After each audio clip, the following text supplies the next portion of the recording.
going on, boners? Welcome back to Boneheads, episode 28. What's up? We have broken immersion. I realize that. I am sitting on this side. I'm not small anymore. I'm average, normal size. Yeah, he looks like a normal human. I'm a normal giant. So Josh is out with his cousin, and they are doing a family event. So it's just gonna be Will and I today. We were originally going to talk about remasters, remakes for video games, movies. What's our favorite? Which ones we don't like? What would we like to be remade or mastered? We will save that for next time because I do want everyone to be here for that.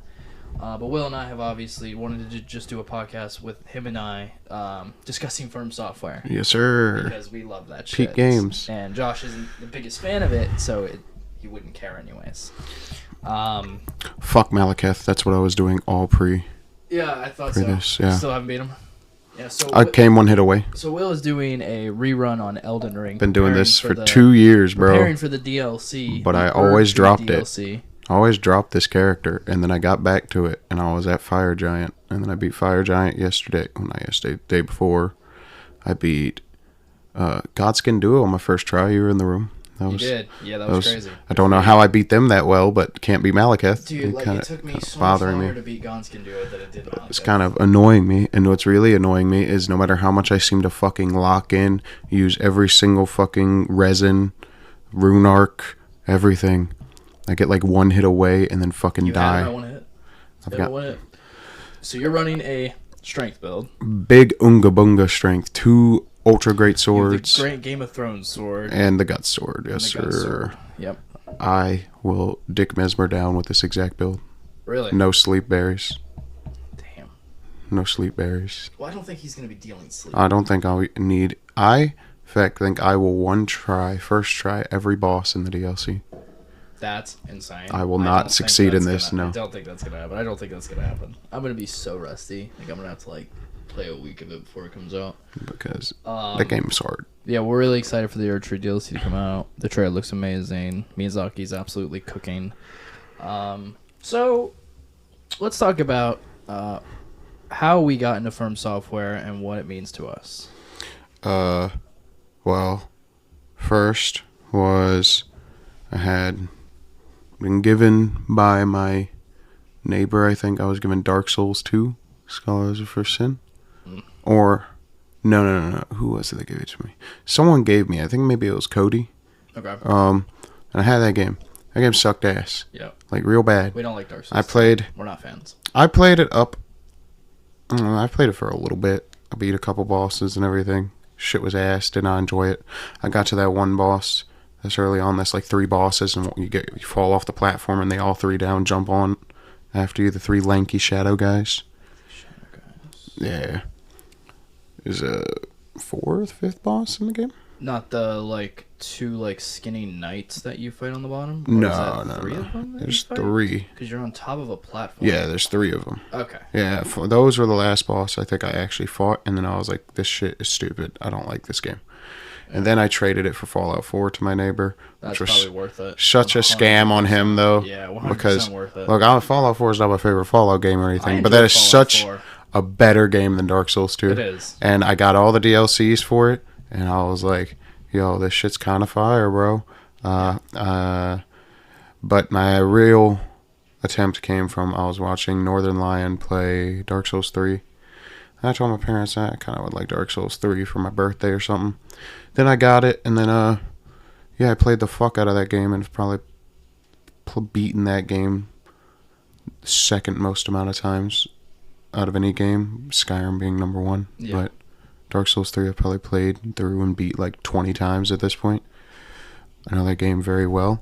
Wasn't allowing me to succeed in the no death run, but it's true. I am able to beat every single boss comfortably in Dark Souls 3 without too much difficulty, except maybe Sister Fried and Midir.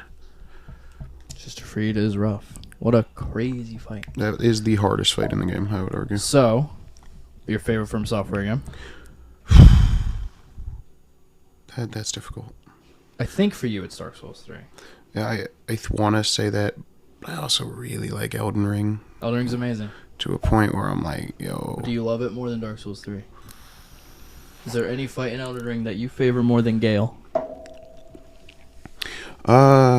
Godfrey's close. Yeah. because I just like him. But he's like an OP champion Gundyr. Yeah, no, yeah, Gale is my favorite boss fight in video games, so I think Dark Souls 3 is a great game because it's the easy Dark Souls of you have hard and really good bosses, but you're also not going to get fucking lost because it's pretty easy, because it's pretty linear. Yeah, you won't get lost. Yeah, you're not going to be like, where the fuck do I go? You're not dealing with the blackout zone like Dark Souls. Yeah, you're not dealing with that interconnectivity where if you don't know exactly what the next area should be, yeah, you're fucked, you know? Yeah. And so... Also fast travel. Yeah. I think Dark Souls 3 is probably number one. I think there's literally like one area in that game that I do not like, and that's the Poison Swamp. The Poison Swamp, yeah. But, that's fair. My favorite area in that game would be the jail with the fucking jailers with the brands. And the weird baby fetus. Actually, yeah, it's probably Iritho. Yeah, that's my favorite area. But in terms of uniqueness, having like a horror section where every time you go to grab an item, a fucking corpse screams very loudly, and fucking weird baby fetus monsters jumping out of cells and shit. Yeah. And the fact that they deplete your max health all the way down to 1 is very annoying. Yeah. But also, Dark Souls 3 has the Nameless King, and I don't really think there's much you can do lore-wise to make me like... It's true. Actually, such a good fight. The only that fight is so good. The only one in Elden Ring I would say comes close to Gale for me is probably actually Radon pre-nerf, because that is just a spectacle. It's nice that we got to be able to play that. Yeah, I mean, that is such a cool fucking fight, too. It's amazing.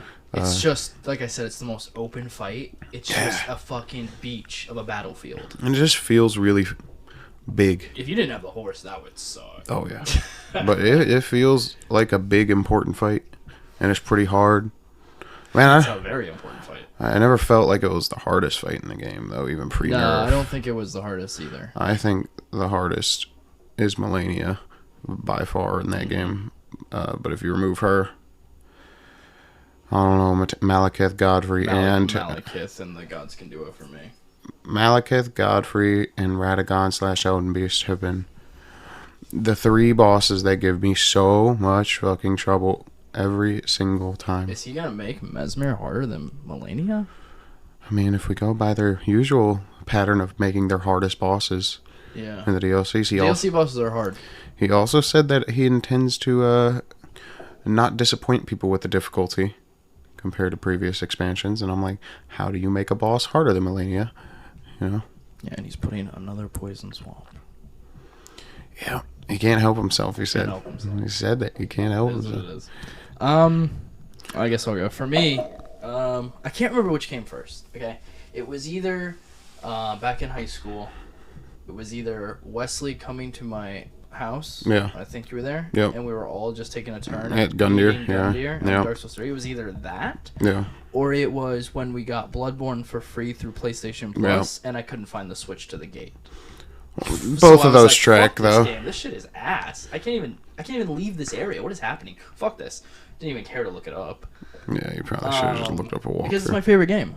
It is your favorite game. Bloodborne is my favorite FromSoftware game. Yeah, you are amongst the copium crowd. So what happened was, when I was still living in my parents' house, Will and I, because he was really trying to get me into Dark Souls, we played multiplayer Dark Souls 3. God, it's ass. It's so bad. It's not fun, but it was fun to just play with my boy and like actually fight these bosses for the first time, and we only made it to like the second boss. Yeah, I think we made it to like boss entry, and that was it. So it is what it is. But then Elden Ring came out. The trailer for Elden Ring was announced, and I was living here, and I was super excited because it looked amazing. It looked hype. This game looked revolutionary. It's open world and everything. Just that trailer was enough to get me hype, and I had never really played FromSoftware games. So I was excited to play it, and I played it, and I beat it, and I enjoyed it, and it was some of the greatest gaming experience of my entire life. And from there, I was like, you know what? I want to go, and I want to now play all the FromSoftware games. So Elden Ring being the first FromSoftware game I played fully and completed was crazy. Yep. But after that, everyone told me, play Bloodborne. They all knew it was going to be my favorite. They know how I am. They know my personality. They know I'm an edgelord. And yeah, it is. The weapons are amazing. Trick weapons the are so cool. The bosses are amazing. Yeah, the weapon functions are so cool. I love having to just, like, I'm more of the vials over flasks guy. That's just me. It's my preference. I love that when I do damage to a boss, and if I get hit, if I continue to damage, you can recover your health back. Yeah. That's amazing. The world is just incredible. The level design, the area design is so sick. The dark gothic London aesthetic and atmosphere just fits me perfectly. That hunter assassin style, it's so sick. I just love it. I love the lore. I love it all. It's amazing. I've beaten the entire game fucking twice now, because the first run through I did on PS Now to my PSP, my PC, so I could stream it, but I couldn't do the DLC because of that. And then I bought the collector's, well, not the collector, the like deluxe edition on PS5, so I could play the DLC, and we recently both just beat that. It was very fun. Orphan of Kos, what a great boss. What a great boss. Not as hard as not my favorite boss though. It's Lady Maria. I think Lady Maria is so good, though, dude. She's so good. It's probably my favorite fight in all of FromSoft. I think it's the coolest fight. I think it's the coolest area. The clock tower. I will say, the way she's sitting in the chair and you go and reach for her hand. Yeah, I will say her and Orphan of Kos are just a really good, like, final bosses. Fuck Lawrence. I don't fuck with him. I didn't struggle too much. Fight. Bullshit. Ludwig is also an amazing He's also really hard. Hands down. Amazing fight. Also very difficult. Yeah. His second phase is not. I'd argue that he's harder than Orphan of Kos and Maria. I struggled with him. I struggled with him a lot more. But yeah, I love Bloodborne. So after I beat Bloodborne, King Logarius's place was my favorite area in the whole game. Yeah, Martyr Logarius. Yeah. That is. Oh, that was also my favorite. He's the best base game. I think it's either him. Besides Gurman. I think Gurman is such a sick end fight. Well, I think like him and probably the fucking what's the guy with the hat that you fight? Mikolash? No, the guy in like the second boss that turns into the beast. Oh, the graveyard. Father Gascon. Yeah, he's good. He is a cool fight, and he has, I think, the best soundtrack. Yeah, but he's really cool. Yeah, he's a cool fight, but Logarius' place is my favorite. The idea of, like, you go to the tombstone, and then, you're in a carriage, and it brings you to this castle in Canehurst. Yeah, and it's so sick. And you go up there, and he's it's a fucking, like, necromancer with a sight. I just like his area because it's where I got my go-to weapon, my little rapier gun. Oh, okay, yeah. I beat the game my first time with the scythe, the Boreal Blade, and that's, like, my favorite weapon. And then the second playthrough, I just kind of went. I used the saw cleaver, which I still love. I think it's a perfect base weapon. Yep. You can't go wrong with it. And I used that up until I got the daggers from Eileen, which is like my favorite NPC. And then that just wasn't going well towards that DLC, that range is bad. Yeah, the DLC wasn't working for the daggers, so I just went back to the soul cleaver and whooped ass.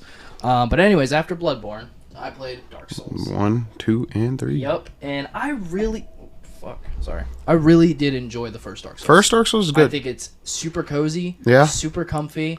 I like the music a lot. I love also how it's like, not that hard. No, it's not that hard. The getting used to the clunkiness was a bit rough, but when I did get used to it, I was like, damn, this is cozy. This is comfortable. Yeah, I also think I have this theory that if your first games are more the faster ones, like a 3 Elden Ring or Bloodborne or something, to get through them. The Dark Souls 1 becomes such an easy game because your brain's running at overdrive, prepped for speed. I struggled a little bit on like the water serpent. Yeah. That fucked me up a bit. That was a bit annoying. I think the hardest fight in Dark Souls 1 is Bed of Chaos. Because it's just so gimmicky to the point where it's not fun. It's very frustrating. Having to parkour in a game without a proper jump button is also not fun. Yeah. And it's true. I do not like that fight.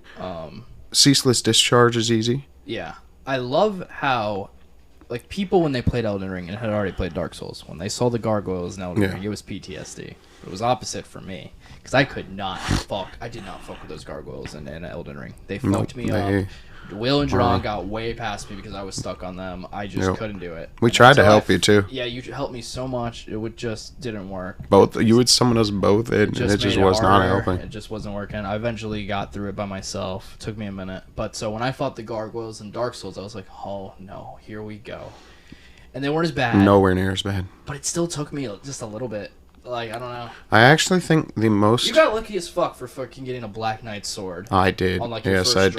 did. That pissed me off. I will say, I think, I don't think... Maybe I did. This is important, by the way. We played these together. Yeah. Same time. Once maybe I finished Bloodborne and played Dark Souls, Will ran Souls 1 to Souls 3. Yeah. I think... I probably was really lucky getting that sword because it's one of the best swords in the game. Yeah. And I was cleaning fucking house. Stuck with like a great sword. Yeah, I was cleaning house, bro. Everything was dying. Oh yeah. And then I was very disappointed though that Ornstein and Smough were not hard. Yeah. They weren't that bad for me. All you hear is like Ornstein and Smough are like super fucking difficult. I immediately knew whose weapon I wanted in that game, and that was Artorias's. I wanted that blade. But like, and that's what I ended the game. Took me less than 7 tries, I think, to beat Ornstein and Smough, which is disappointing. And I did it the hard way by killing Smough first, so that way I have to fight Super Saiyan Ornstein and have him dash around. But yeah, I enjoyed the first Dark Souls. Fuck the area that's completely pitch black. That is the worst. Yeah, the Abyss style area where you have to fight the Four Kings. Yeah. No. Yeah. It's like where it's like hues of green and yellow, but it's like pitch black, and it's on like you're like walking on wood. Yeah, that's the Four Kings area. Is that? Yeah, because you go into the pitch black, and there's the 4 bosses that come out, and you have to beat each one. Okay. Do enough damage. That area. I forgot what the area's called. I forgot what it was, but that shit sucks. Yes. Yeah, but the game is like really warm and cozy in a sense. Yeah. It's like this is the story from the beginning. Yep. Like this is like the beginning of the story. It's where it started, where everything's alive and the colors and it's vibrant and everything. The castle, the princess, everything, the armies. Yep. And then you have that one NPC that looks like a dude straight from Bloodborne. Yeah. It's crazy. I will. The fights, I enjoyed. I enjoyed Artori's fight. I love Sif's fight. Yeah. Those are all good. I like Manus as a fight because he's not. I like Gravelord Nito. Gravelord Nito is cool. His fight is just pretty boring, but he's cool looking. He's very cool looking. I hate his fucking area. But Same. I think Dark Souls 2 starts off strongly. Yeah, so let's get into Dark Souls 2 because I enjoyed Dark Souls 1 actually a lot. Dark Souls 2, rough game. Okay, so I love the hub in the first Dark Souls. Yeah. Though they'll finish off the first Dark Souls with the one reason why I love it is out of all of the games, it's the most interconnected. Yeah, great level maze. designs. Yeah. So it's like you have your hub, and you start in the beginning. It's like, oh, this door is locked. This elevator isn't down yet.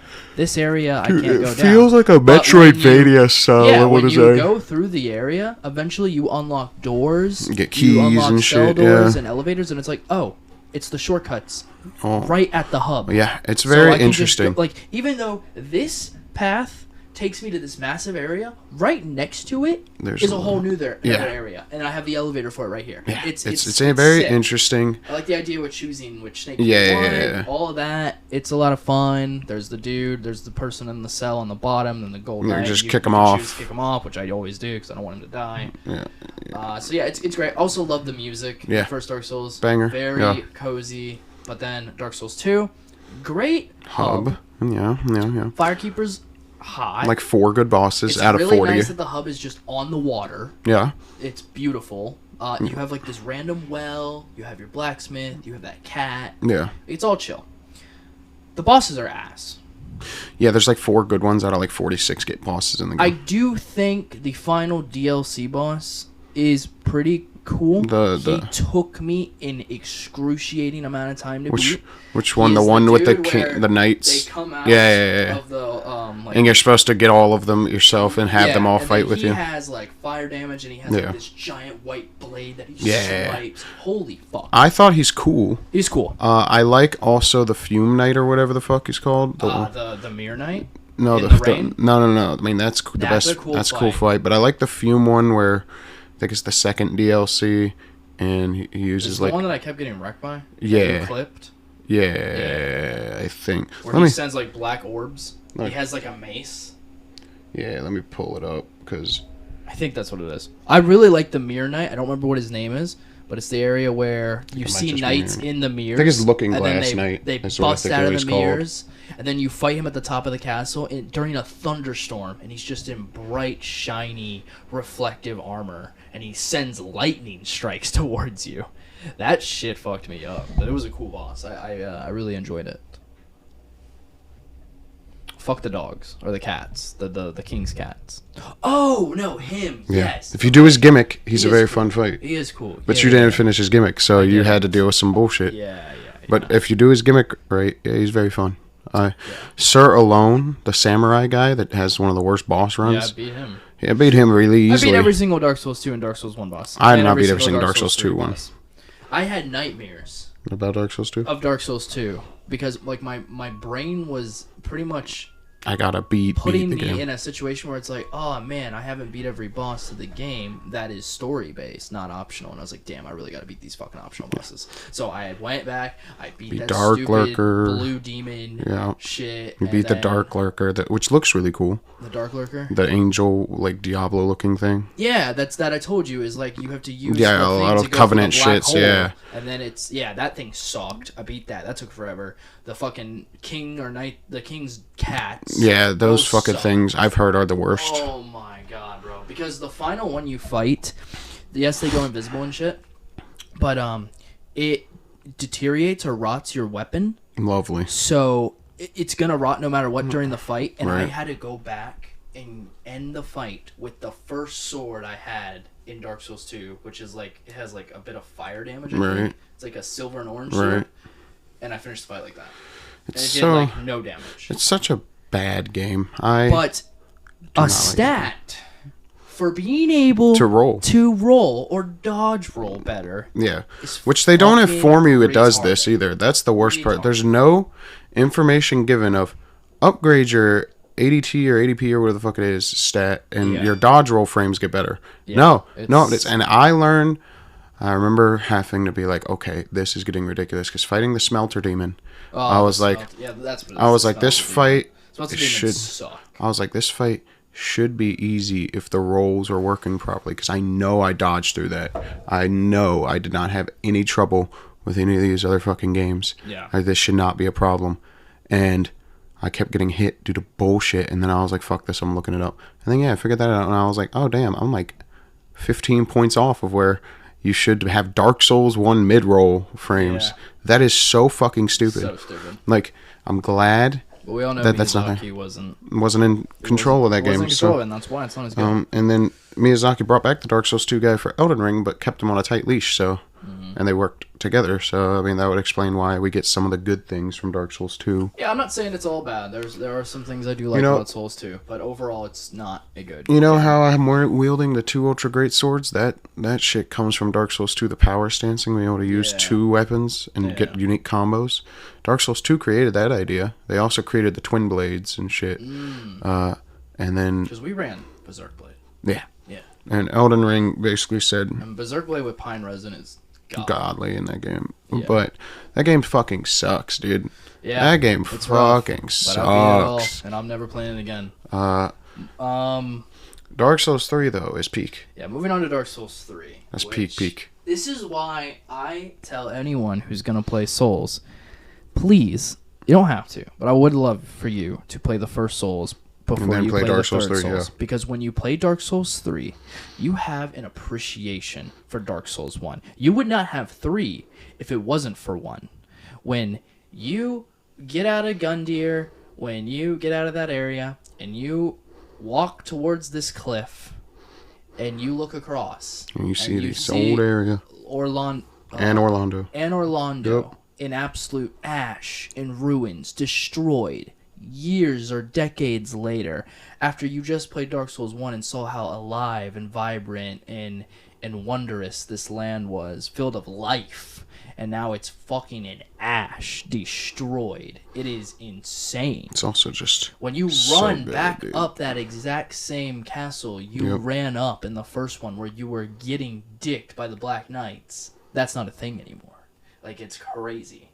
But yeah, Dark Souls 3 is amazing. It's super dark, Yes. super edgy, because everything's in ash and ruin. Yep, It's amazing. Your first boss is sick. You even get like a little secret boss, the Yep. Crystal Lizard. That's cool. Gundir's great. And it's a peak game. You know, the hub is fine. You know, Not the my greatest thing it favorite, but it's introduced fine. was fast travel. Yeah. Fast travel is absolute key and amazing. You literally have the one NPC to the left where that has the Uchi Katana or whatever Yep. that you can get, which is a good like a pretty high powered starting weapon. Yeah. You could cheese them by just letting them roll off the cliff. And then you can do the one thing most people do, which you and I did, where if you jump on the rock on the right and land it perfectly, you can get on top of the roof to get up there. Cheat little skips, kinda, but not like anything crazy. The weapons are amazing. The bosses are amazing. Yeah, it's the best bosses. Area and level design is amazing. It's the best bosses. I mean, you gotta like think. The mobs are cool. We got so many bangers here. Okay. Oh yeah. Dark Souls 3 got shooters, bro. Look at fucking you have Gundyr. Champion Gundyr is amazing. You have the Abyss Watchers. The Dancer, as hard as it was, is a cool fucking fight. You got Dancer. The Abyss Watchers are my favorite boss. They are my favorite weapon. The Abyss Watcher's blade and armor set is what I run. You got every time. Abyss Watchers. You have being able to fucking stomp my foot down and flame my entire sword is just so sick. I love that. You have the Twin Princes. That was a bit rough for me. Yeah. Of course, I hate Aldrich. God, that fight sucks. You have like it's a good fight. It's just hard. You have Aldrich, which is a good fight, which is hard. King. You have the Nameless King. Coolest secret fight, optional fight ever. In lore-wise, it's so important. Yeah, and you have him. You have the fucking Soulfire Link Shrine or whatever. The final boss. Yeah, he's cool. Sick. I think he's cool. Dope, like, he swaps between pretty much every Lord of Cinder's moveset. And it's sick that he just pulls this coiled sword. Yeah, he's using the bonfire sword, and that is so cool. The same bonfire that's been from the first Dark Souls. Yeah, and it's so cool. And then you get Sister Fried. You get fucking Sister Fried is definitely the twin demon princes, fucking Gale, Medir. Gale's amazing.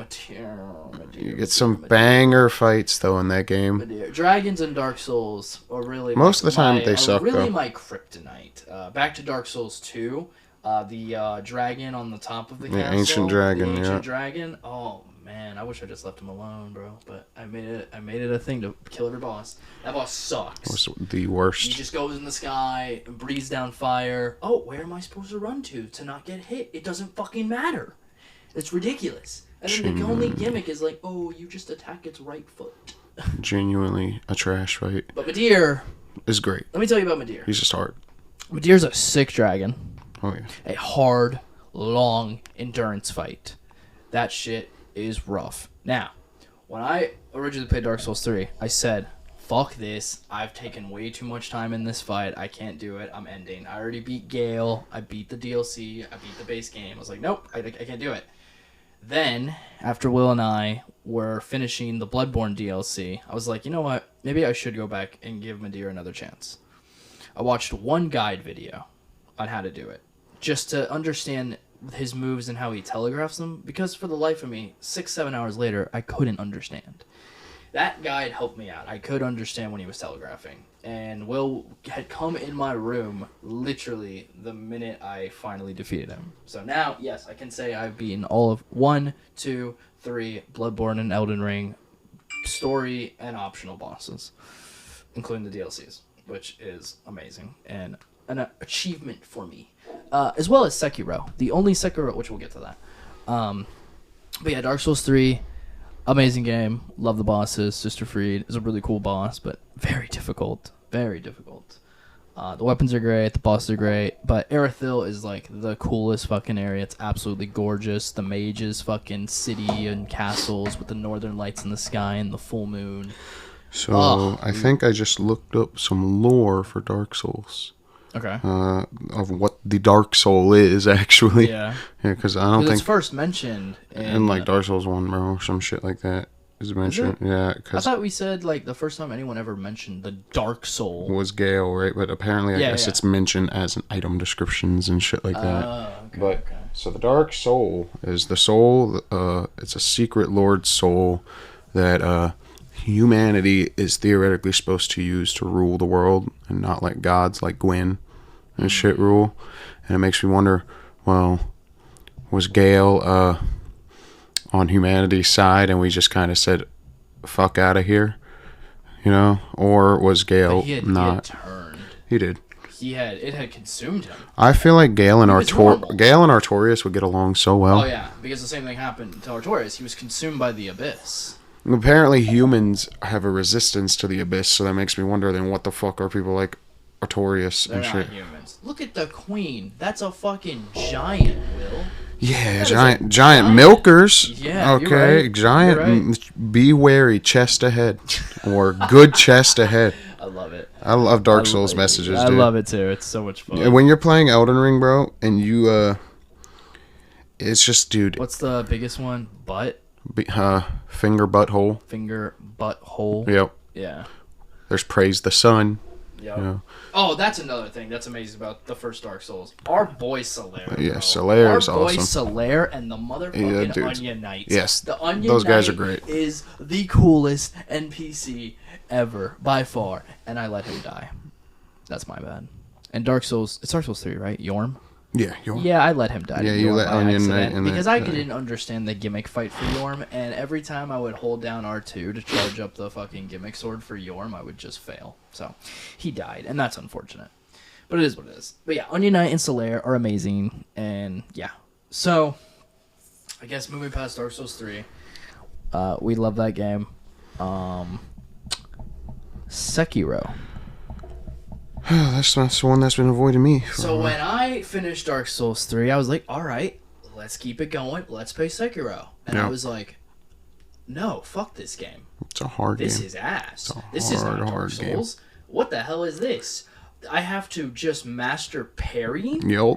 Fun game. So I gave up. Like, off rip. I didn't even really give it a try. I couldn't even get to the first boss. I couldn't even get to the dude on the horse. Which was my bad. And literally not too long ago, maybe 3 months ago, Drawn played it. Yep. And I wanted to play it again. I wanted to give it another chance, and I did, and I'm glad I did because it's a fucking amazing game. It's a gorgeous game. It is very beautiful. The last area of the game where it's covered in cherry blossoms in the mountains over the water. Oh, I think they literally made the best combat in an action video game. It is the most satisfying combat system ever made. And instead of making a sequel to Sekiro, we're probably not getting one. So, which is unfortunate. No sequel, no DLC, like nothing. Sekiro is the first one since. And it got Game of the Year. Yeah, Sekiro I think is the first one since Demon's Souls to have not gotten an expansion. Yeah. Out of like the Souls games. We'll get to that. Souls I haven't played that yet. Yeah, that game is not fun. Yeah, but I want to play it. Because that's my due diligence. Yeah, I wait. If they put it on PC, it'd be so much easier to just want to sit down and play it. I know, but it would be easier. But I gotta wait till the PS5's available. But yeah, I really love Sekiro. I think the bosses are a lot of fun. Ishin is by far like top 5 at least coolest fights of all time. Jiran absolutely trolled me. Good on him. That was hilarious. Right. But yeah, the bosses are cool. The monkey, fuck the monkey. Fuck the goddamn monkey. I hate that goddamn monkey. That monkey took me a good minute, which I knew it was gonna. The only boss I have not fought, like story or like, I mean, he's a story, but it's technically optional. Boss that I haven't fought in Sekiro, besides the headlesses, because I just didn't care about them, is Father. I have not beaten Father, the young version of the owl.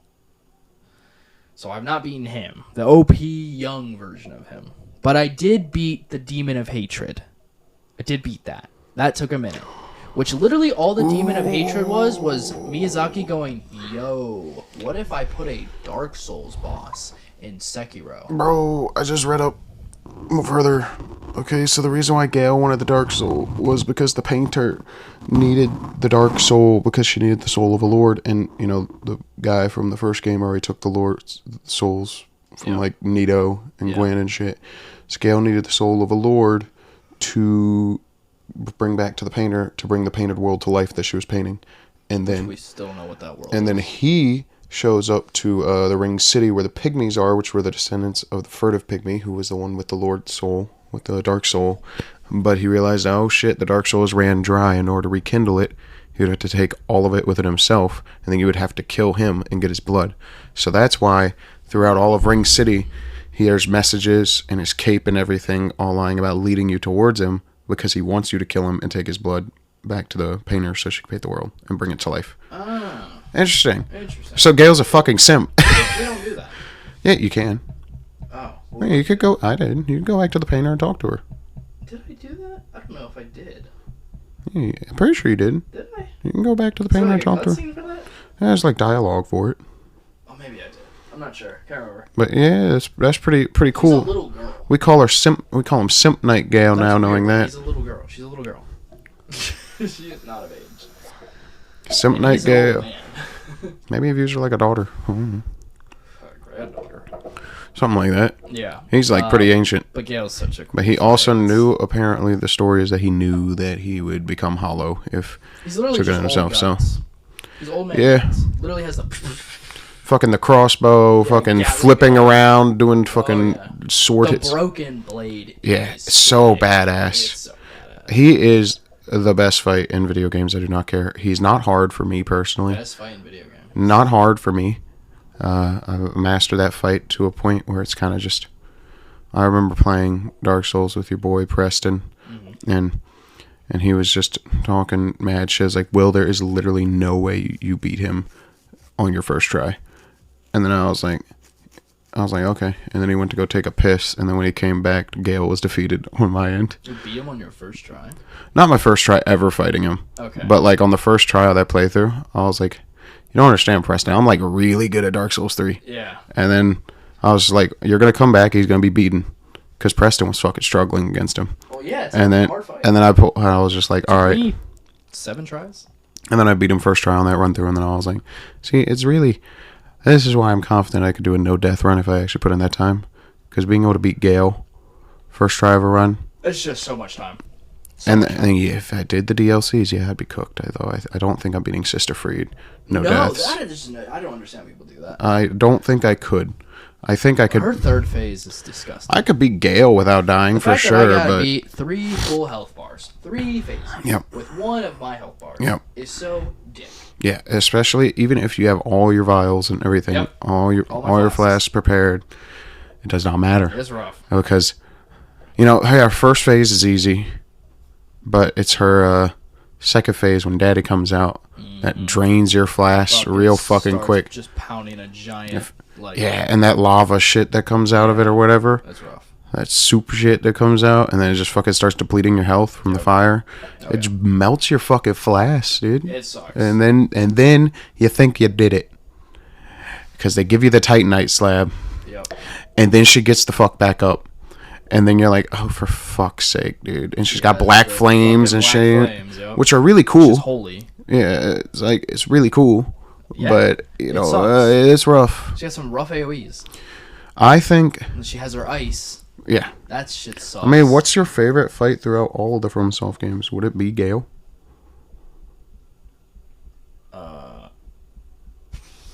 Favorite fight. Or is it Lady Maria? Software. It's between Lady Maria and Gale, obviously. Yeah. So rough. I like Gale's. I like his I guess aesthetic more. Right. And I think it's cool that we're like fighting him and it looks like a hill of ash. Yeah. But I love the clock tower from Yeah. Maria, and she has the fucking blood katana. Ooh, I might get And it's just so sick. a Dark Souls sleeve on my right arm. Well, we're gonna get. Yeah, I know. Watchers. I might just get a FromSoft sleeve on my right Will arm. and I plan to get a friendship tattoo. It will the be Abyss Dark Souls Watchers, 3. yeah. It'll be the Abyss Watchers. It'll be the exact stance they're in. Like the where fucking boom. they're on one knee and they have their swords like that. Plan to do that. So that would be cool. Yeah, I don't. Yeah. It's probably Gale. Yeah. It's probably Gale. I think The lightning summoning the fucking skull souls. The skull souls. The idea where his cloak becomes mana. like, I guess it becomes the souls. Yeah. So when he does his flips and shit, like, sure, in the first phase, just the physical hood, if it hit you, would hurt. But now you're not just trying to dodge the hood, you're trying to dodge the hood, and the hood's after image. Yeah, like the cape of that shit swirling around, yeah. Dude, it's crazy. It's so cool. And it also after images off of his blade. Yeah, and then the fucking lightning and everything flying around at you, the fucking crossbow shit. Yep.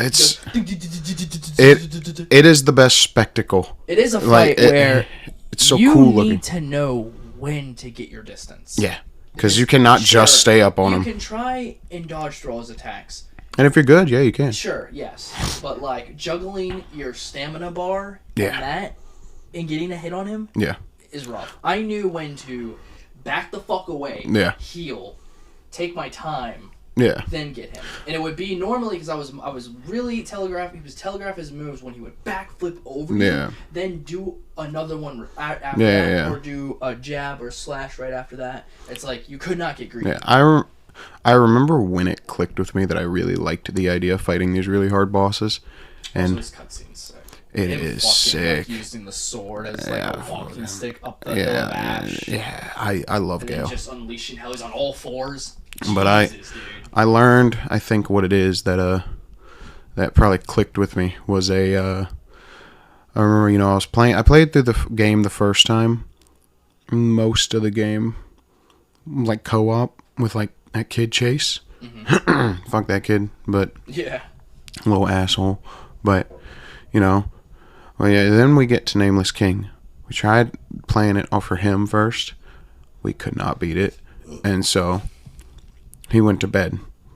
I went to bed around 9-10 o'clock or so, and now I'm sitting here trying to fight the Nameless King by myself, solo, and what a great fight. It took me, I think, 12-ish hours.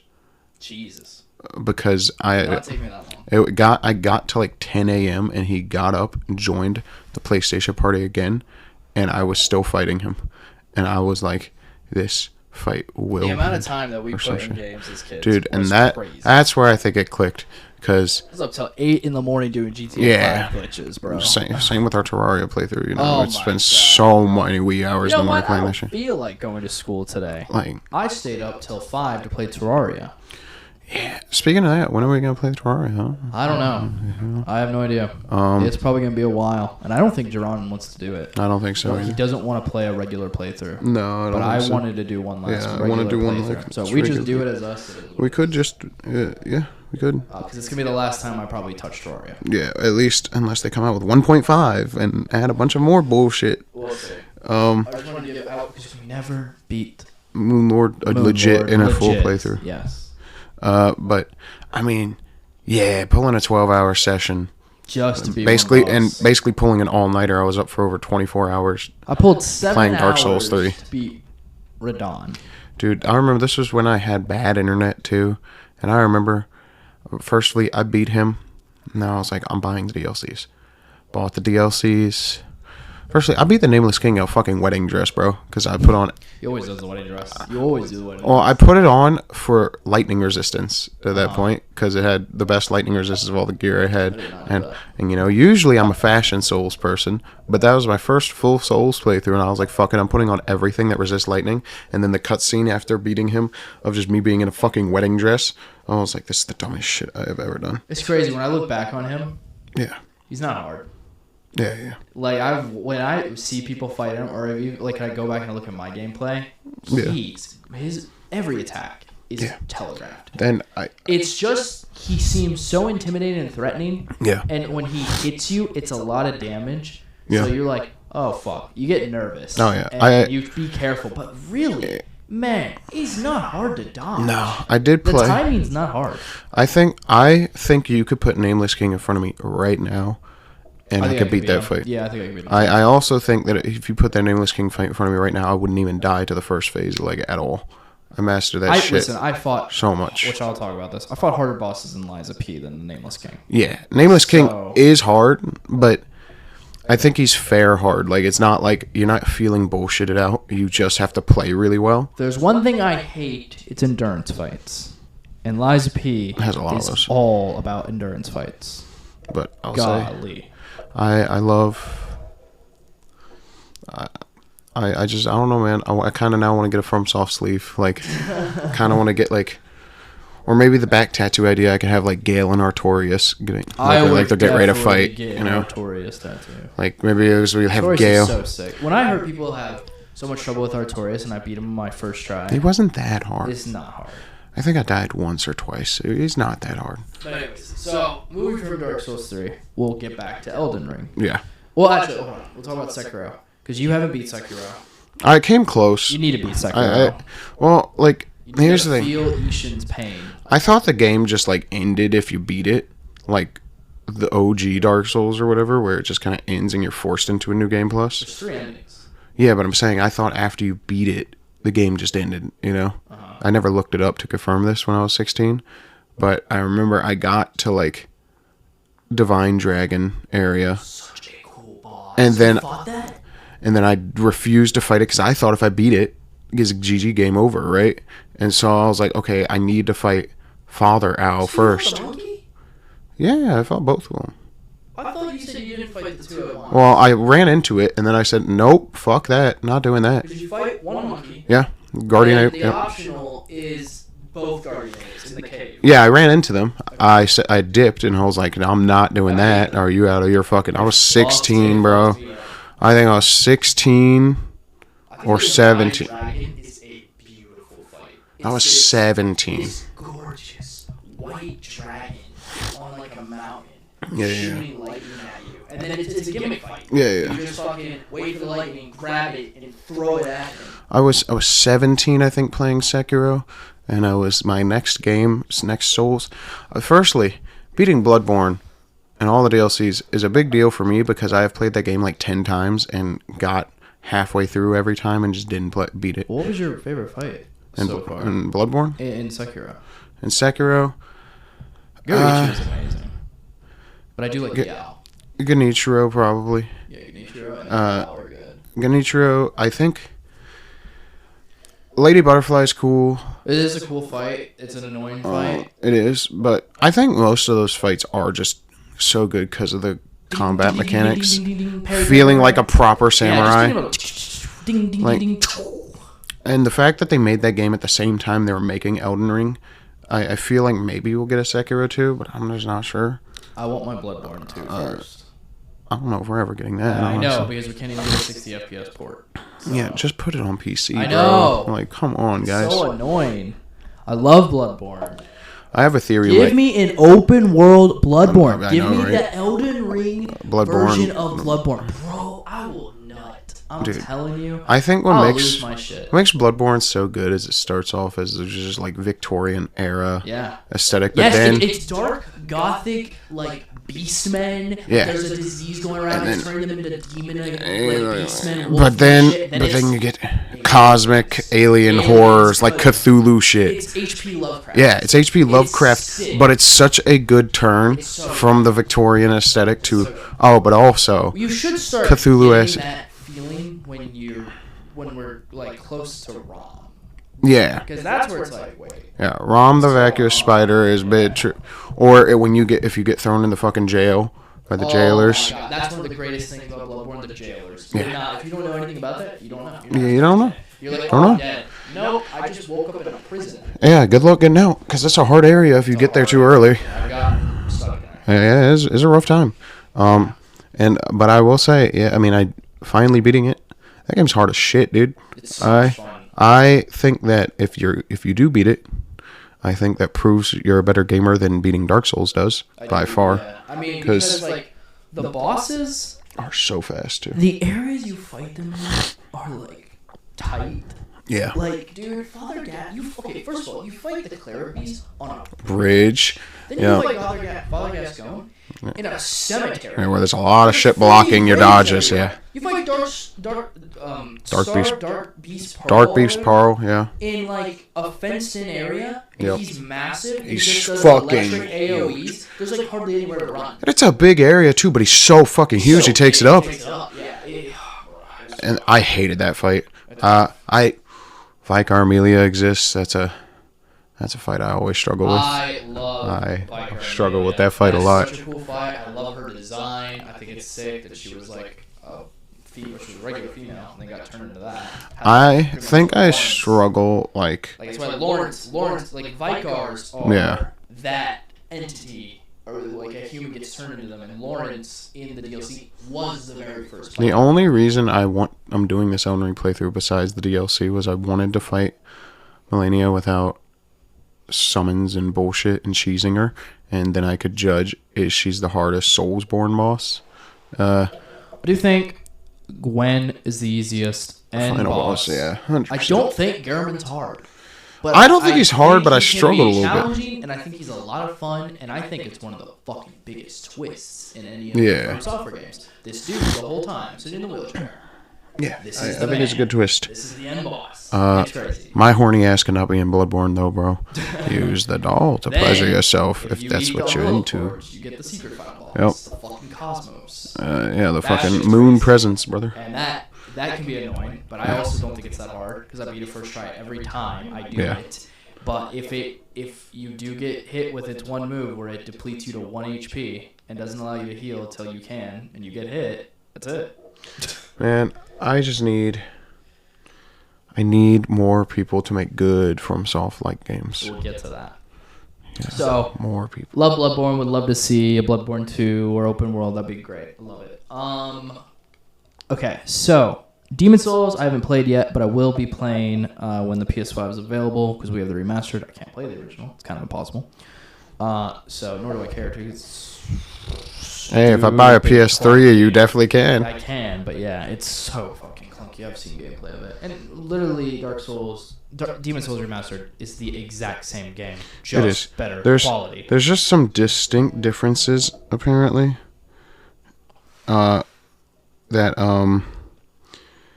It's like they changed the character designs of some like enemies, and I do think the original looks better from an aesthetic on some of the designs. Because Blue Point Games was in charge and not FromSoft. One boss I've seen in Demon Souls. It's like a fiery boss. So that one's the only one that looks cool. Like that. Like I feel like is a normal fight is like Flame Lurker is what it's called. Yeah. He looks cool. They have another gimmick fight that I did do where you have to use the fucking sword with the wind on it from Yorm. Really? Yeah, that's where those gimmick fights came from. Demon Souls is the first Souls. Yeah, that's where that gimmick fight came from. Is there a bonfire in Demon Souls? No. Oh, really? No. Okay. So that started with Dark Souls. Yeah. They're not connected anyway. That's a great question, actually. Right? Are they? I always wondered. I don't think so. No? No. Yeah, we'll get to Elden Ring. Because, yeah, I beat Sekiro. I like Sekiro. Ishin is an insane fight, and if posture wasn't a mechanic in the game, that fight would be impossible. Sekiro is a fun game. If posture was not a mechanic in Sekiro, Ishin would be damn near impossible. If you had to deplete all 3 health bars through all 3 phases, that would be insane. There's no shot. He is so fast. He's definitely the fastest. He is the fastest fight I have ever fought. He is insanely quick. I like Sekiro. Also, he pulls out the glick. He does. That's insane. A samurai pulls out a gun, dude. Yeah, what the fuck? He said I'm cheating, bro. It's crazy. I think that Sekiro is a game that I will beat at some point. I really do like that game. It's so good. I'm glad I gave it a second chance. I am. But it's just a struggle. When you just finally learn how to parry like a fucking normal person, it's fun. It is. It's so satisfying. When you feel that controller vibrate from parrying perfectly, it's so good. And I played Lies of P before I played Sekiro, and I thought the parrying in Lies of P would help me. And I think it did. I think it did a bit. I didn't use it too much, but there's a good chunk of fights in Lies of P where you need to use parrying. Sekiro, I would argue, literally is not a Souls-like compared to other Souls-likes that are made from not FromSoft. Because, the combat just plays vastly differently. It feels like just like a proper action game. There's skill trees and shit. There are skill trees. you can actually pause the game, which is a feature I wish would be in every FromSoft game. Not like there's only 2 features I want changed to FromSoft games as a staple. Give me pausing. You don't have to let me change my fucking weapons out while it's paused, okay? But just a pause button that says paused. That's it. Yeah, going into my inventory, yeah, if you want the game to stay on pause for difficulty, sure, whatever, I don't care. But if I get a drastic phone call or something, I'd like to be able to pause the game. Or if I ordered food while I'm playing, I would like to be able to pause the game and get my food and eat my food or some shit, you know? I get it. Like, makes sense. And then the multiplayer, fix it. Please just fix multiplayer. Like, I don't care if it makes the game easy. Like, it's stupid that we have to do mods. I don't care if it makes the game easier to play with your friends. I would not intend to play through a game for the first time together anyways. Yeah. However, just make it work, okay? Couple cliff notes. What is it? Okay, so the only thing I don't really like about Souls is the embers. Yeah. I think that's a bit annoying, but it's not that bad of a thing. Last 2 things about Bloodborne. I think it's so sick that the way you play it, you do have to play it in that direction because it's important to the story. Like once you beat Rom, the blood moon comes. Yep. And that's like insanely important. That's such a cool thing. I also think the twist with, oh no, lady, what is her name? The doctor at the clinic. How you're not talking to her. Losevka, you're not talking to Losevka. Losevka got yoinked. Yeah, Yosefka's clinic is not being ran by Yosefka at all. It's a crazy twist. But it's an insane game. Moving on to Elden Ring. Elden Ring is amazing. I saw a tweet today that was like, tell me Elden Ring isn't like the best game of the decade. Yeah, it's and I'm like, pretty good. Yeah, it could be. It might be. Like, I mean, around the world.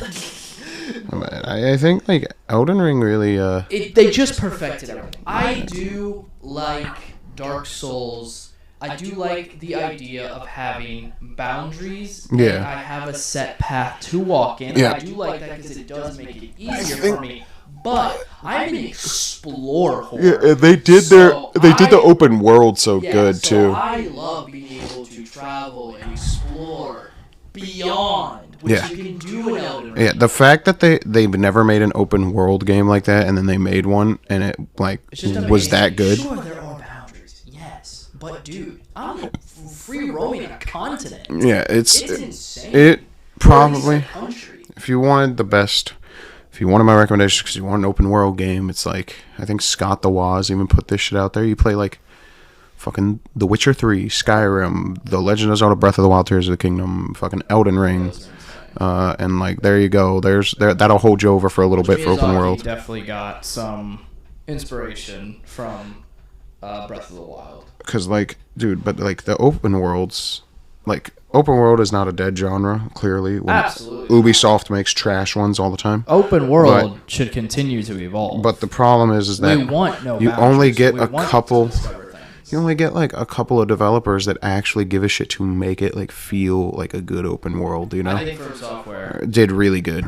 Like they did so good. Watch Josh play Breath of the Wild, Tears of the Kingdom. Yeah, those also look fucking insane. You also have not finished Skyrim. I know. It's true. You should put that on your backlog.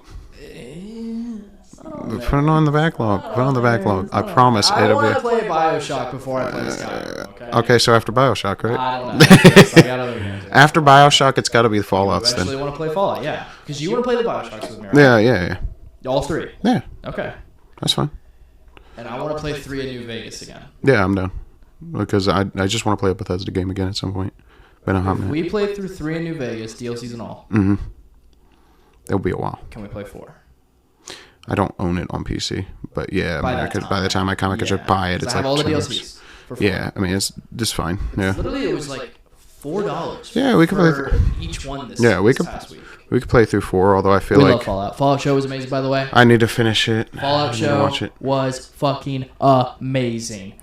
We are at a time in life where we can have good live action video game media. So I'm thinking.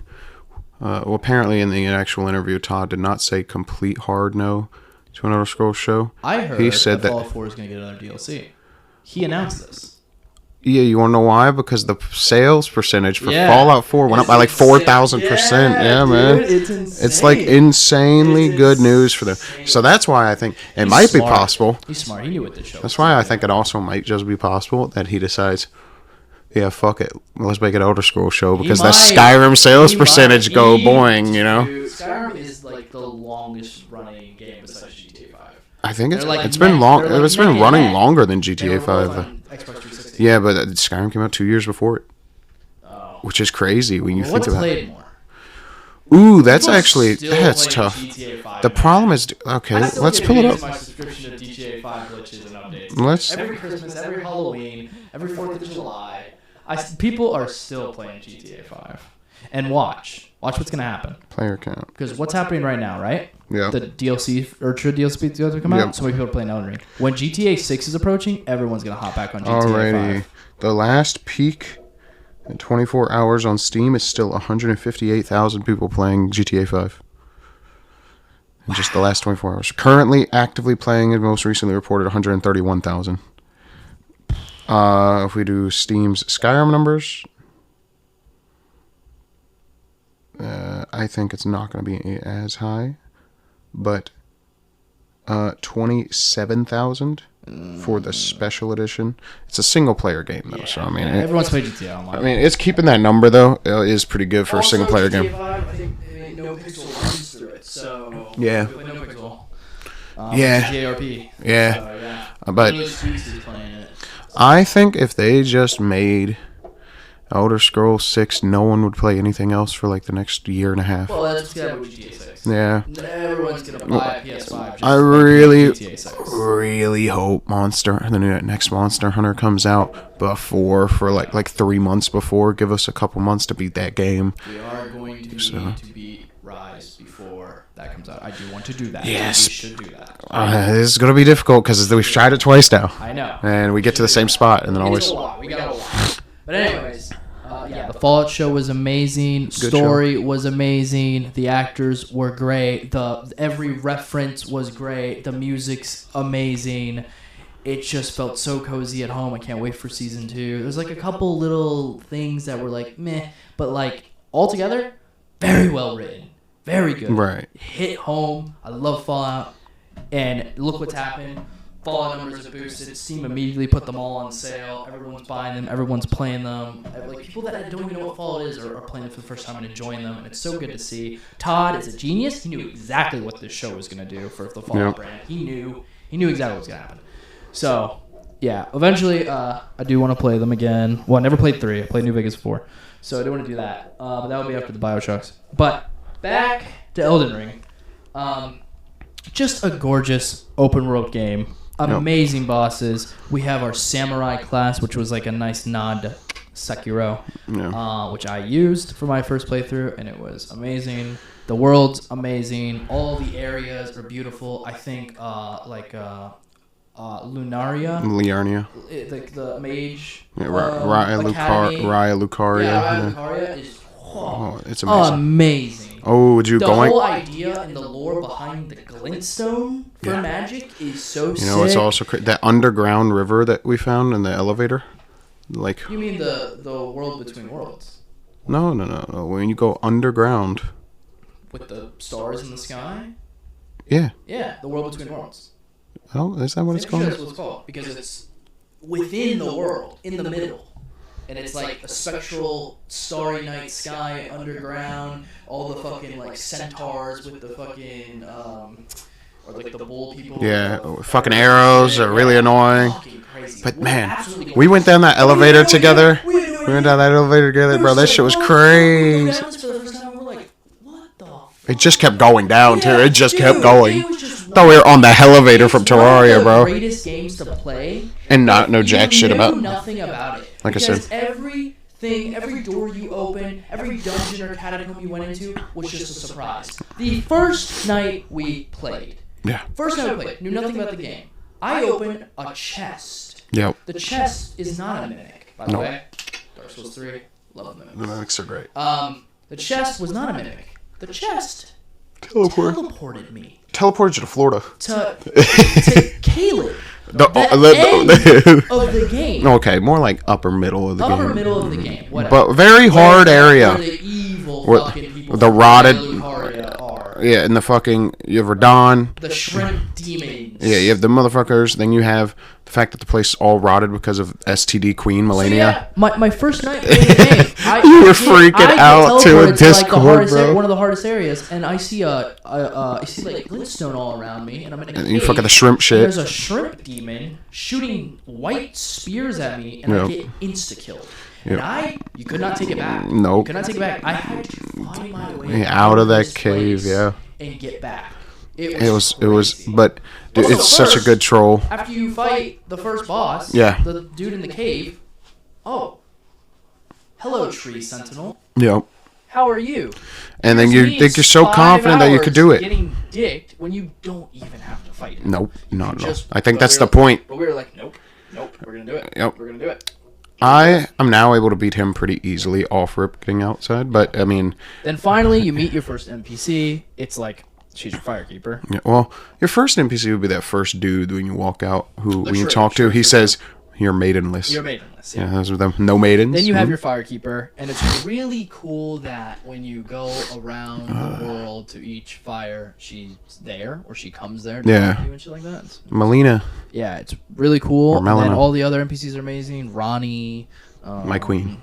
Fia. Fucking, my queen. Yeah, Fia. It's my But the open world exploration of here's this swamp. Oh, there's a fucking dragon right next to my first bonfire, pretty much. Yeah, it's rough. That's crazy. Oh, there's a catacomb over here. There's a weird Sphinx cat statue I'm fighting. All these different bosses. This salamander. This old dude. There's fucking. You'll go into a swamp next to a church, and there's a Grim Reaper in a canoe. Yeah, it's so fucking stupid. It's crazy. And It's crazy. It is one of the. I think it's got to be on a first playthrough one of the most unique worlds too. So creative. Because like you hit the trap chest and they just teleport you somewhere to like Caelid, and you're like, what the fuck is this? One of the coolest things, the shortcut to Volcano Manor. Yeah. When you're at Raya Lucaria and if you get inside one of those robots with the spikes and it shuts you in, it teleports you. I like the Volcano Manor area. It's cool. It's a giant castle. Hate the fight.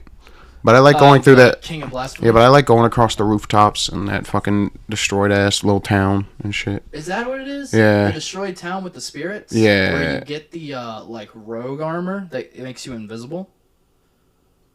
It's like kind of in the snow? No. I think you fought fucking Rykard by doing their quest line, which allows you to just automatically go in there and fight him. I did it the hard way by going through the whole fucking town and fighting my way to him. Oh yeah, I don't think I did that. And that town is good. It's got snake people in it. It's a pretty good area. That's where you actually fight the first time you fight the Godskin Noble, the fat one. I definitely did that. I like that game a lot. The areas are just amazing. Also, the fire areas, the hell areas, still gives us scarlet rot. Still gives us peak. It gives us patches. Yes. Still gives us patches. And him being in any of these games is amazing. I think though when we get to the snow area, that's really cool when you have to unlock that door and you walk up the snow mountain. Yeah. And then you find the giant ice castle. Yeah. And you're like, wait, how do I get to this? And it's a motherfucking invisible bridge. Yeah. It's so dope. Then once you fight Radon, and you have to follow the fucking the meteor shit, meteor fucking light, which all ends the way up to Ronnie's, where you go through and there's a fucking another, because first you have a glintstone dragon at Raya Lucaria in the water you can fight. Yep. Then there's another one at Ronnie's area. Yep. And I think on the way to Ronnie is where you first see the red lightning dragon in the forest. Dude, there's so much cool crazy shit. There's so many areas. They have the best dragon fights from FromSoft as well. The best open world game. There is so much adventuring and journeying you can do. You can go in whatever direction you want. And you'll probably find something. It might not be pleasant. You'll find a catacomb. There's loot everywhere. You'll find weapons. I it made is my a sole peak goal to dude, the dudes, they're so fucking sick. The Black Knights on the black horses that come out at night. Oh, yeah, the Knights Cavalry. And that's how you get Guts' sword, because it's in the back of one of the the carriages in the chest. Yeah. Like, the Knights Cavalry is fucking badass. It's so sick. And you fight them. The giants guarding some of the castles. Yeah, they're cool. The fucking giant ass arrows. Yeah. It's just a fantasy. Yeah. Dump, It's insane. And then they just put Florida in the game with Caleb. Yes. Like, that's exactly oh shit, why am I in Florida? I'm in Tampa Bay, bro. Yeah, it's crazy. But then Scarlet Rot area, horrifying, dude. Because you could just be walking down the road. There's a dude that I fought, an optional boss in the Scarlet Rot. He's like a knight. Yeah, it's one of Melania's knights. Yeah. It's one of the Clean Rot knights, yeah.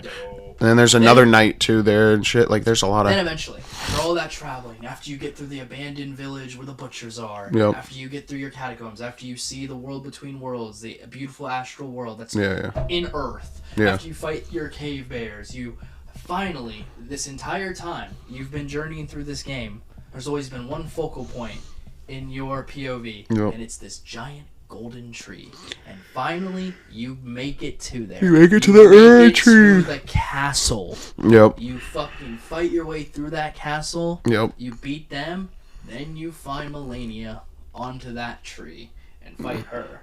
Yeah, well, hers is the Halig tree. Like us, you fucking fight Mog later. You fight him.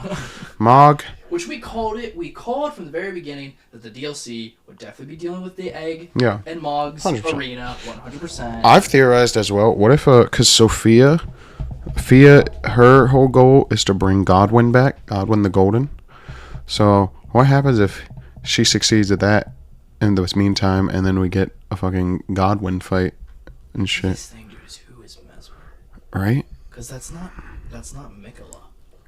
But are we going to fight Mikola? 100%. We have to. Right? But they just wouldn't show him. I feel like that's going to be like... I mean, they didn't show Elden Beast in the fucking trailer. No, they did not. Yeah, so, no. Yeah. At all. And... Well, I think they showed Gale in the DLC trailer for Souls 3.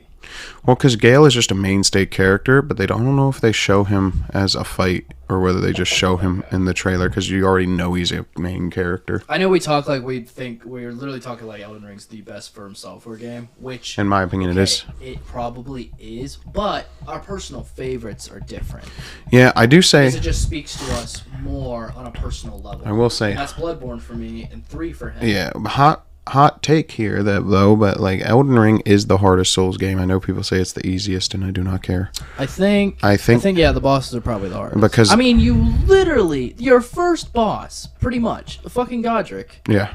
Yo. Well, Margit, that's rough. That's a hard starter first boss. Yeah, and so my theory is that because they decided they're going to shift how patterns work and everything, it's just significantly harder to get adjusted. And also, the fights are unfair, seemingly by purpose, because of the fact that you're fighting demigods and they want them to feel like you're fighting a demigod. I think the one thing I loved about Elden Ring that I guess I definitely would have loved if I played the first Souls before, because it made me feel like the first Souls. It was a world that was full of life. It was vibrant and it was beautiful. You knew it wasn't like fall into ruin. Like Souls 3, but that's what makes Souls 3 so unique. Souls 3 is also so beautiful as a game. It's very pretty, you know. It is. But yeah, Elden Ring is just amazing. I love the hub. We talked about the hub recently. I think the hub's really fucking cool. It definitely has the most NPCs in a hub. I mean, the giant like turtle thing. That's how you can respec shit like that is always cool. It's always good. Oh no, that's not the turtle. There is like an actual turtle NPC you talk to. That guy is awesome. There's like just a walking building. Yeah, that's what it is. Oh no, you're talking about the walking jar dude. No, it's a walking like building. Oh, you're talking about the giant turtles. Yeah, you're talking about those things where you have to attack the feet, and then they sit down, and then you can go in, and then you can get cloned. Yeah, no. That's how you clone the Remembrance souls to get the extra weapons or whatever. How you respec is after you beat Renala.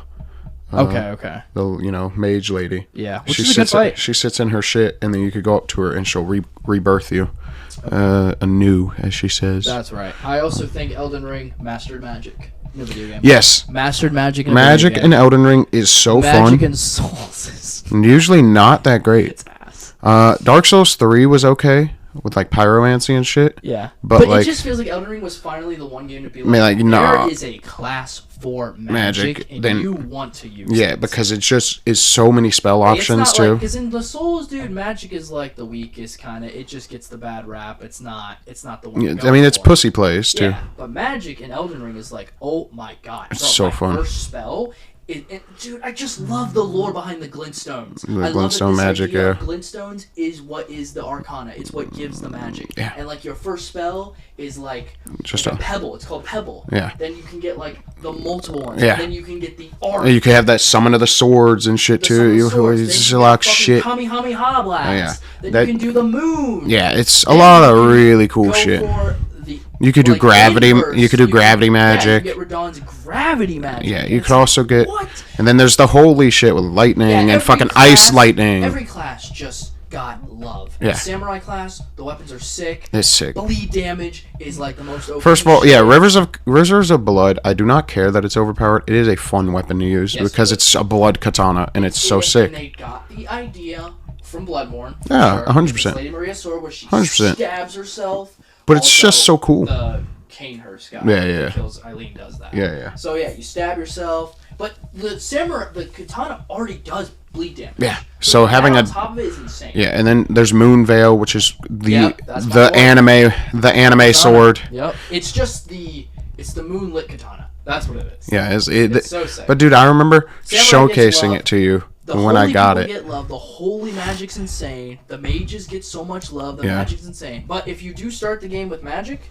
you're good. Yeah. But as you further along, where you start to fight more magic, it gets harder for you. Whereas if you start with melee, it's rough in the beginning. But then you dig the magic. I will say, the funniest thing is watching people try to kill Radagon, who has a auto parry on range shit, and they'll shoot the Kamehameha at him, and he just does a wrist flick, and it just does no damage. Yeah. And it's like, as it should. Well, it's very funny. I mean, you can get him with it, but if you just off-rip fire it, majority of the time he'll just wrist flick it away, and that to me is insane. Also, there's big references like the Lunaria. There is pretty much an homage to Sif. Yep. It's the red Wolfer Fox with the flaming sword in his mouth. Like Wolfer Radagon or whatever the fuck. Yeah. Then there's also complete obvious references to Berserk with Blythe, her Ranni's wolf guy. Well, not just that. That guy is just guts. Yeah, he is just guts, but also in remembrance of Mira, Miyazaki made the Graveyard of Swords with his in the middle. Yep, and then it's just beautiful. A lot of because if Berserk didn't exist, Souls wouldn't exist. Nor would even arguably Final Fantasy. Final Fantasy 7 at least, because Cloud uses the oversized weapon. It's true. And Guts kind of created that aesthetic. Oversized swords. The last thing I'll say about Elden Ring that I think is so cool, I can change the day. I can change it from daytime to nighttime at will. It's so nice because you need it for a lot of things. Yeah, because certain things only come out at night or day. You can wait, but nah. It's so much a good control. One of the greatest mechanics, and by far. Yeah, that game is just. I will say, fuck Malekith right now. It's awful. Malekith is my favorite fight, my favorite boss. Yeah. Like, he is sick. He is literally the embodiment of death. Yeah. It is amazing. The lore behind that is so sick. So yeah, let's move on to Souls likes. Yeah. Okay. So, I think right now, the best From Software like game is Lies of P. Yep. I don't think anything's coming close. Now, I haven't played Neo, so I don't know. Yeah. And I know Neo 2 apparently is fucking bonkers. But I played Thymesia, was ass, unfortunately. Lords of the Fallen, ass. I haven't played Lords of the Fallen. It's ass. But apparently it's ass. But some of the bosses are cool. And I would like to give it a try maybe one day. It plays like Dark Souls 2. I know, but I'm just curious. What else? Fucking Mortal Shell. That was bad. Ass. That was really bad. The other one, I forgot what it's called. There's Mortal Shell, and then there's another one I don't even know that's this similar, one. but it's also ass. Yo, Hollow Knight though, banger, Yeah, banger. but it's a Metroidvania. But it's got resting. I know. Blasphemous, banger. Blasphemous is amazing. But no, I'm saying strictly the way Yeah, the Souls strictly games pure. plays. Ooh, okay. Here's a banger P for is you. the Here's a best. banger for you. Jedi Fallen Order. Oh, shut up. It is though. I know. It is, and that's It is fucking. considered, As I which is played some of weird. it, there are like bonfires and you rest at. apparently, the hardest boss is in Jedi Fallen Order. No, I know it's that It's frog the thing. frog, yeah. Yeah, Charlie said that shit fucking sucks. Yep. But I want to talk about Liza P. Because now I haven't played Steel Rising yet. That's another Souls-like. I don't know how good it is. I haven't played it. But I played Liza P. I heard about this game last summer. I heard about this game. People were talking about it. I'm like, what the fuck? Oh, it's a Pinocchio game. All right, interesting. You started playing it. You said it was good. Charlie was playing it. All my favorite streamers were playing it. I didn't really watch much gameplay on it, so I didn't know much about it. Then I watched Charlie play it, and I was like, yo, this looks good. This looks like what I need for my Bloodborne fix. Because that's exactly what it is. Liza P is a combination of Bloodborne and... Well, it's a combination of Bloodborne, Dark Souls, and Sekiro. Yeah. It uses parrying from Sekiro, and how you have the arm gadget, where you can put different shit on your arm, like the flamethrower, the arrows and shit, right? Yeah. You do the same thing in Liza P. You have an arm that you can upgrade. You can do an electric arm. Yeah. You can do a fire arm. You can do a zipline arm, where you Lot of target cool- a boss and you zipline to A lot the of cool boss. prosthetic shit. Yeah, the prosthetics. Take it from Sekiro. Yeah. Amazing. Done so well. The arms are so cool. There's one arm where it's like if an enemy attacks it and you use it, it like deflects it no matter how hard it is. That shit's cool. The weapons are sick. The weapons are amazing. I love them. I love the idea of a Souls-like that is Pinocchio. It works so well with the bosses and with the story, with Geppetto and all that. It just works so well. It's very dark, like gothic, grungy, similar to Bloodborne, but more steampunk-esque. Yeah, clockworky. Steampunk clockwork-esque because we're dealing with like puppets and machineries and mechanics and factories and oil. Like they don't bleed, it's oil. Yeah. It's sick. It's done so well. The story's done well. There's multiple endings.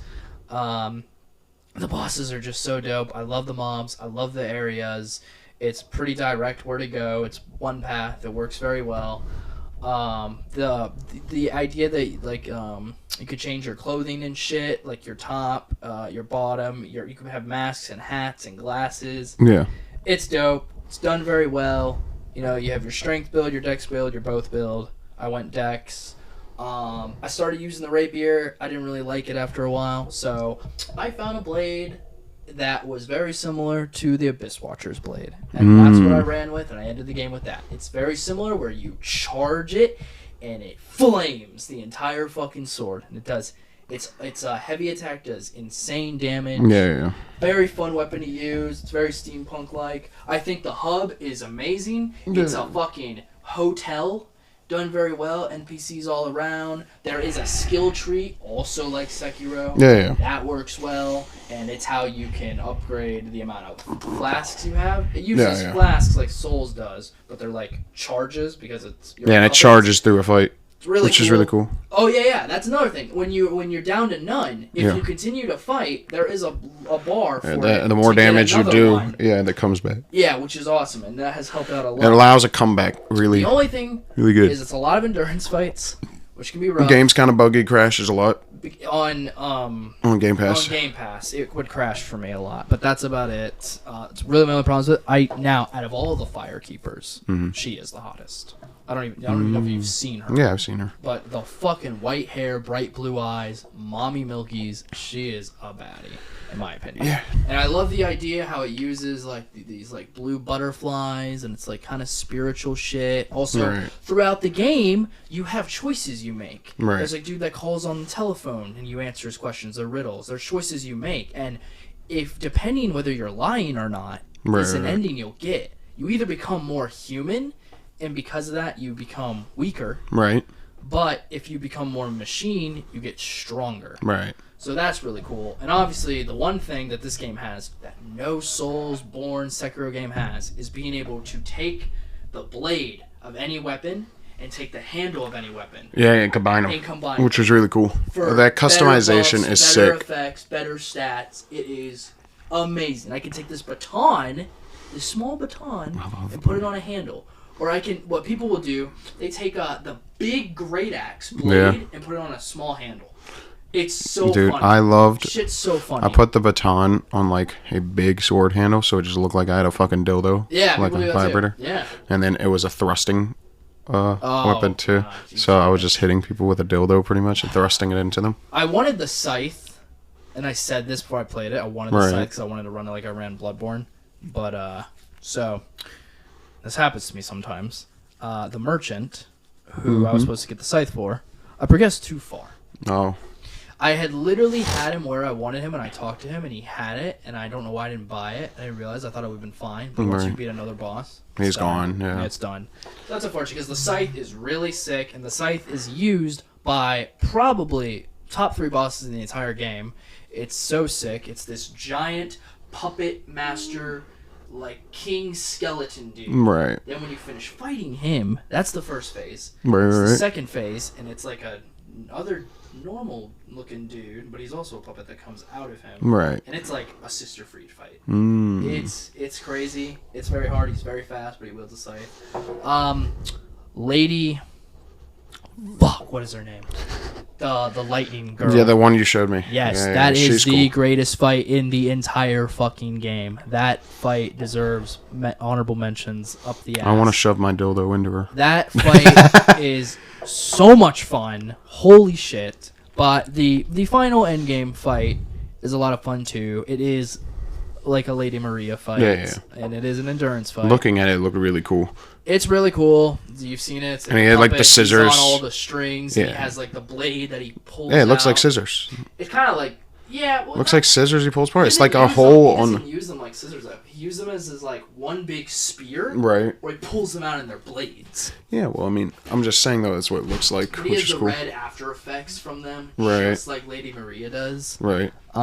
So yeah, the fight's really cool. The game overall is just amazing, and the end credit scene really confuses me because I'm like, okay, what are we doing here? I won't spoil, but I'm like, are we just moving on to the next fantasy book? What's happening? But for an indie company in China to make this game, I think it was Korea. They scored it. I think it was Korea.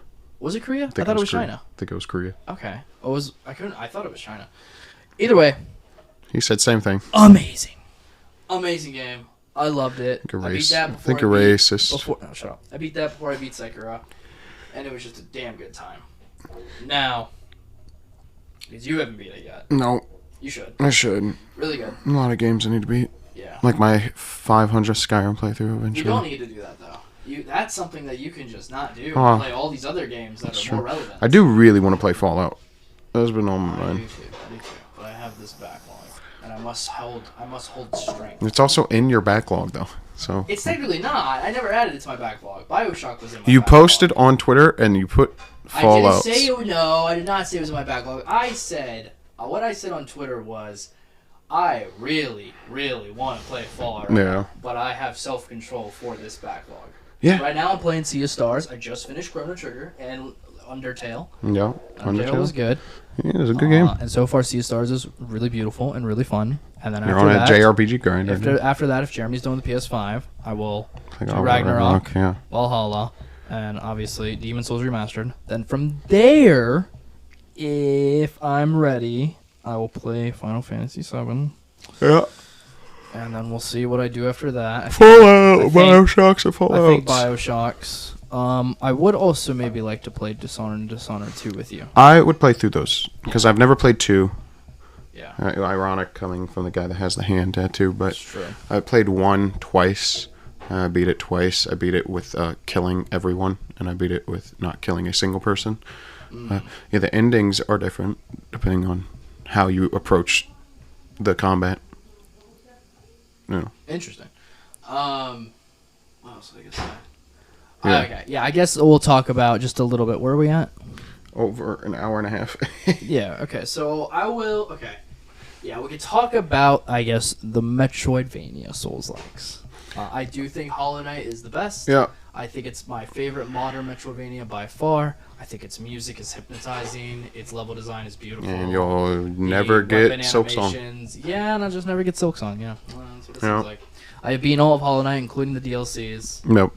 It's just so much fun. It's such a beautiful world. I think the lore is cool.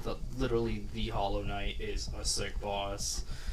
It's very Dark Souls. They did good. Yeah. But Blasphemous Blasphemous is good. Is amazing. Second one I've heard from you is even better.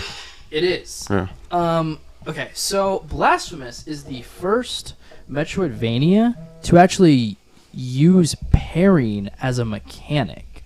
Like an actual perfect parry. Right. That's not a thing in Metroidvanias. No. Which I was so surprised by. Like, I'm wielding a sword. And you're parrying. A sword of thorns. And I'm able to parry attacks. Yeah, it's as long cool. as you line it up perfectly. Yeah, it's really cool. So cool. The pixel art is great. The music is great. See, don't you love my game recommendations for you? I do. The old Spanish music. Yeah, So nice. It's inspired by Fits Spain, the world so very well. The lore is crazy. yeah, very Catholic, very- Spanish Catholic. Very bloody, very Yeah. gory. You can literally finish mobs off by hitting Y if it allows you to, and it does a crazy finisher on them. Yeah, I think the weapon is sick. All the different buffs and power-ups for the weapon that you can get are really dope. I think the first Blasphemous, they had fun with it. Right. Because they had pixel art Right. cutscenes, Right. which is expensive. But they had fun with it. Yeah. They literally put the final update for the game was the girl from Bloodstained Ritual of the Night. That was cool. But then also they put a little Easter egg in the game. Yeah. Where it's an arcade and you play the arcade. Not sure. It's just one 8-bit Blasphemous level. It's good. Not sure how much longer I can go. My dad's telling me to call him. I don't know about what. Okay. But all right. I mean, we've pretty much gotten through it. We should definitely. I will play Hollow Knight after this Elden Ring You're gonna play gets completed. Hollow Knight after. Maybe. I don't know. Is Hollow Knight or the Blasphemous games? I don't know. I highly recommend them. I also highly recommend The Last Faith. Yeah. That is literally just Bloodborne and Castlevania had a baby. I'm just. I don't know. I struggle with my attention span with games right now. I feel like. Well, meanwhile, I'm grinding. Yeah, it feels like it's like a phase. You swap it, you go in and out of a, you could play a lot of games back to forth, and then but I'm saying in general for us, it feels like I go on a game grind, I go on a manga grind, I go on an anime grind, I go on a game grind. Yeah, but I don't know. Maybe I'll do Hollow Knight next. Whether I can actually beat that game finally or not is a different question. I'll be there for Last game I've beaten is Battle Block Theater with you, so that was fun. I don't beat games all that often, so. I feel so good beating these games. I feel so self-accomplished. Yeah, you go to bed too after beating a game, and then you're just like, damn, that feels great. Yeah. But anyway. Yeah. All right. Well, I think we pretty much covered it all. We're a couple of Firm Software dorks. Yes, sir. And we love the games. And I look like a tomato right now. And we're excited for the Retreat DLC. So. Yep. That's pretty much it. Next podcast we're gonna talk about remakes, remasters, which ones we like, what we don't like, what we'd like to see, what we're comfortable with, and pretty much that's it. So till next time, I've been Nathan. I've been Will. And it's been the Boneheads Podcast. Bye. Bye.